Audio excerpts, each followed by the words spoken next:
አብሮ እንኳን ደስ አለን።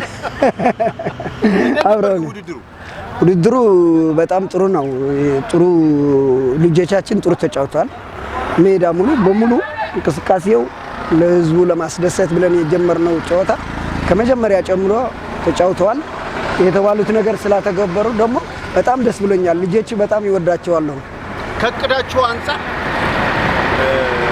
ውድድሩ የተገኘው ውጤት እንዴት ይገልጻል?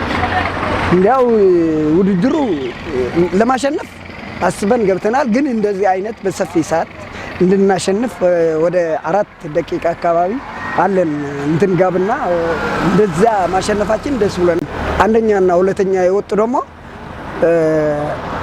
ለሌላ ቀን እንሰራዋለን። ሻምፒዮን እንዲሆኑ ልጆቻችን አሁን ከ3ኛ እስከ 4ኛ ያሉ ወደፊት እንደሚሞት ደግሞ እርግጠኛ ነኝ። ጥሩ አስተካክለን የሚቀጥለው ውድድርም በግልም በቡድንን ወደ ሽልማት እንደምንቀርብ እርግጠኛ ነኝ። እንደ ክፍተት የሚያነሱት ነገር አለ? ምንም እንደ መጀመሪያ እንደመሆኑ ምንም ክፍተት አላየውም። ጥሩ ነው። አሁን መበረታታት ብቻ ነው የሚያስፈልጋቸው። ልጆች መስራትና መበረታታት ብቻ ነው የሚያስፈልጋቸው የሚል እምነት አለ። በሐሙሱ ውድድር ምን ይጠብቃል? በሐሙሱ በጣም ጥሩ ውጤት እናመጣለን የሚል ግምት ነው ያለው። ውጤታችን ጠብቀን ያለ እየጨመርን እንድንሄድ ነው ሐሳባችን ያለ። ስለዚህ በዚህ 2 ቀን ደግሞ የሚጎድለን ነገር አስተካክለን እንሞላዋለን የሚል ሐሳብ አለኝ። በውጤቱ ደስተኛ ነው። እኛም ደስተኛ ነን። እናመሰግናለን። በጣም ደስ ብሎናል። ስሜ አሃዱ ብርሃነ በቀለ።